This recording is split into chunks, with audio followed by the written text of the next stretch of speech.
America और भारत के बीच जो कुछ भी चल रहा है, इन सब के बीच में अब 3 देश आ गए हैं जिन्होंने भारत को एक बड़ा ऑफर दिया है। तो वहीं दूसरी तरफ स्क्रीन पे एक तस्वीर देख रहे हैं और इस तस्वीर में मिलिट्री के कुछ लोग देख रहे हैं जो भारत के साथ बैठकर मीटिंग कर रहे हैं। कौन है ये कजाकिस्तान से आए हैं और ये भारत से बहुत ही खास मांग कर रहे हैं। जानेंगे क्या रूस का सपना सही साबित होने वाला है। जियोपॉलिटिक्स में इस वक्त बहुत चल रहा है। भारत और चीन की बैठक के बाद अब क्या भारत के साथ ट्रेड वार्ता चल रही है या नहीं, उसके बारे में भी जानेंगे। जियोपॉलिटिक्स में बहुत कुछ चल रहा है, हमेशा की तरह जानने को मिलेगा बहुत कुछ, इसलिए वीडियो को अंत तक जरूर देखें। दरअसल ये जो चाइना के साथ रिश्ता बनाना, इसके बाद बहुत सारे लोग हैं जो कह रहे हैं कि नहीं, भारत ने बिल्कुल सही किया। जैसे कि केपी फैबियन ये कह रहे हैं कि भारत ने चाइना के साथ रिश्ते को ठीक करके, नॉर्मल करके बिल्कुल सही किया। अब ये किस दृष्टिकोण से माना जा रहा है? इस दृष्टिकोण से माना जा रहा है कि भारत एक विकासशील देश है और भारत बहुत तरह के सपने लेकर आगे बढ़ रहा है। उसे मैन्युफैक्चरिंग हब बनना है। अगर मैन्युफैक्चरिंग हब बनना है तो उसे रेयर अर्थ मटेरियल भी चाहिए, उसे इलेक्ट्रॉनिक्स भी चाहिए। ऐसे में उसे चाइना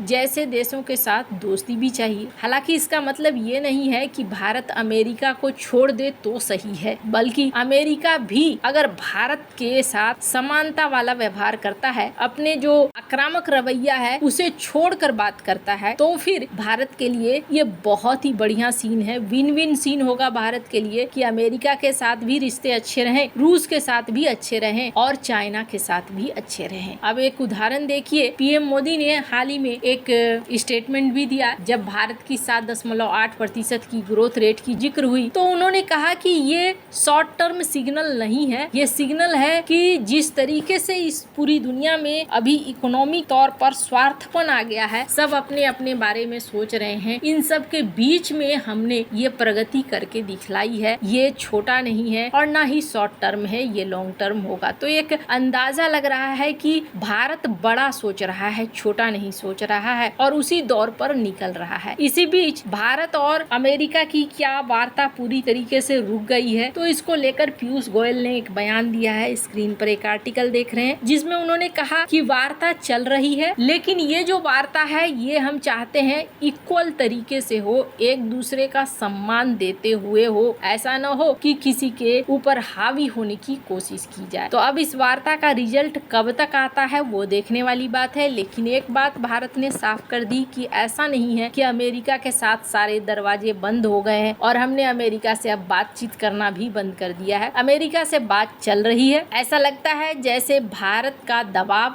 अब धीरे धीरे काम भी कर रहा है। उधर से भी कुछ सॉफ्ट बातें सुनने को मिलने लगी है और ना भी सॉफ्ट बातें हो तो माना जा रहा है कि वहाँ की कोर्ट अब टैरिफ के खिलाफ फैसला ले सकती है, जो निचली अदालत ने लिया है। उम्मीद जताई जा रही है कि उच्चतम न्यायालय भी वैसा ही कुछ फैसला ले सकता है और ऐसे में भारत के साथ खुद ब खुद रिश्ते नॉर्मल हो जाएंगे। अब इसका एक और एग्जाम्पल देखिए, भारत और अमेरिका के बीच में चाहे व्यापारिक तौर पर कुछ भी हो रहा है, लेकिन अलास्का में सैन्य अभ्यास चल रहा है। मैंने पहले भी कहा है, अपने बहुत सारे वीडियोस में इस बात को कहा है कि भारत और अमेरिका के बीच में जो कुछ भी चल रहा है, आप नोटिस करना, सैन्य सहयोग कहीं पर नहीं रुका हुआ है। अभी तक भारत के ऊपर कोई सैन्य प्रतिबंध वगैरह नहीं लगे हैं और न ही युद्धाभ्यास रुका है। दोनों तरफ से यहाँ से भी युद्धपोत आ रहे हैं, जा रहे हैं। उधर भी जो भी डील हुई है इंजन वगैरह की, वो भी नहीं रोकी गई है, वो भी जैसे चल रही थी वैसे ही चल रही है। सिर्फ और सिर्फ एक ही मामला है और वो मामला है उद्योग का, जहां मामला अटक रहा है, ट्रेड का, जहां पर दोनों देश सहमत नहीं हुए हैं। तो उम्मीद है कि भारत और अमेरिका के बीच में एकदम से खराब संबंध नहीं होंगे, लेकिन भारत को अपना रास्ता तो निकालना होगा और इसी बीच भारत का रास्ता सुगम बनाने के लिए खास तौर पर 3 देश देखने को मिल रहा है जो साथ आ रहे हैं। भारत के एक बड़े मार्केट को संभालने के लिए भारत अब चाहता है रूस, ब्राजील, नीदरलैंड और यूरोप के हिस्सों में अपने दवाइयों की बिक्री को बढ़ाए। अभी तक दवाइयों के ऊपर किसी तरीके का टैरिफ नहीं लगा हुआ है, लेकिन अमेरिका का भरोसा नहीं है और सबसे बड़ी बात यह है कि साल 2025 में ही भारत ने अमेरिका को करीब 10.5 बिलियन डॉलर का दवाइयां बेचा है, जो अपने कुल फार्मा निर्यात का 1/3 से अधिक है। तो यहाँ यहाँ पर तुरंत से तो कोई जगह नहीं ले सकता है, लेकिन भारत अब ब्राजील के साथ, रूस के साथ, नीदरलैंड के साथ और यूरोप के कई हिस्सों में अपने फार्मा सेक्टर को बढ़ाने की कोशिश कर रहा है। इसमें रूस भी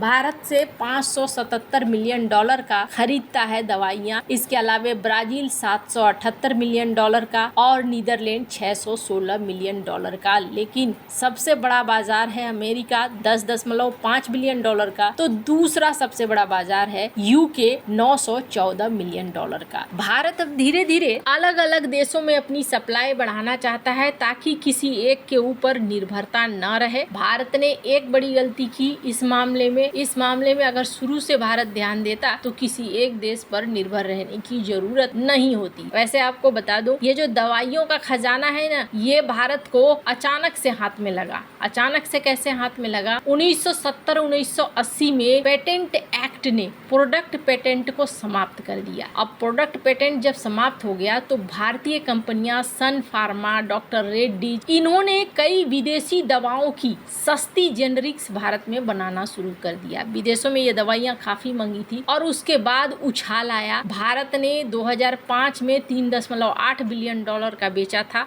और 2010 से 10 बिलियन डॉलर से ज्यादा का बेचना शुरू कर दिया। तो ये भारत के हाथ में एक खजाना हाथ लगा और भारत ने मौके को ठीक से भुनाया था, पर एक ही देश पर ज्यादा आश्रित हो गया। ये भारत के लिए बड़ी गलती हो गई। पर अब जो है सीन बदलता हुआ नजर आ रहा है और इन सब के बीच में मैंने आपको शुरुआत में ये तस्वीर दिखाई और कहा कि रूस का सपना लगता है भारत पूरा करेगा। दरअसल अभी क्या हुआ है, रूस ने भारत को सुखोई 57 के प्रोडक्शन का ऑफर दिया है, जॉइंट प्रोडक्शन का। ठीक वैसे ही जैसे भारत और रूस मिलकर ब्रह्मोस मिसाइलों का प्रोडक्शन करते हैं भारत के अंदर। तो ऐसे में रूस चाहता है कि सुखोई 57 का भी प्रोडक्शन हो और 114 फाइटर जेट भारत इसे खरीदना चाहे तो खरीद सकता है। भारत को ट्रांसफर ऑफ टेक्नोलॉजी होगा और इसके साथ साथ भारत में ही मैन्युफैक्चरिंग होगा। इसका एक फायदा रूस भी देख चुका है। स्क्रीन पर जो तस्वीर आपने देखी उसमें कजाकिस्तान के लोग हैं। कजाकिस्तान के लोग आए हुए हैं भारत और भारत से मदद मांग रहे हैं कि हमारे पास सुखोई 30 SM फाइटर जेट है, आप ऐसा कीजिए, सुखोई 30 MKI प्रोग्राम हमने आपका देखा है, आप हमारे सुखोई के स्क्वाड्रन को एडवांस कर दीजिए। तो अब जरा आप सोचिए, सुखोई जो कि रूसी प्रोडक्ट है, HAL ने इस पर काम करना शुरू किया और आज की डेट में भारत इस लेवल का पहुंच गया है कि भारत रूस के दूसरे कस्टमर्स को भी सर्विसेज दे सकता है। तो ऐसे में भारत और रूस की ये बड़ी साझेदारी होगी, लेकिन इतना आसान नहीं है। भारत के ऊपर अमेरिका प्रतिबंध भी लगा सकता है, जिस तरीके से डोनाल्ड ट्रंप बौखलाए हुए हैं और डोनाल्ड ट्रंप ने इस बात को कहा भी कि भारत हमसे कम खरीदता है हथियार और रूस से ज्यादा खरीदता है। वैसे आपको क्या लगता है, भारत को ऑफर रूस का स्वीकार करना चाहिए या नहीं? कमेंट कर अपनी राय जरूर बताएं। जल्द मिलते हैं अगले वीडियो में नई खबर के साथ।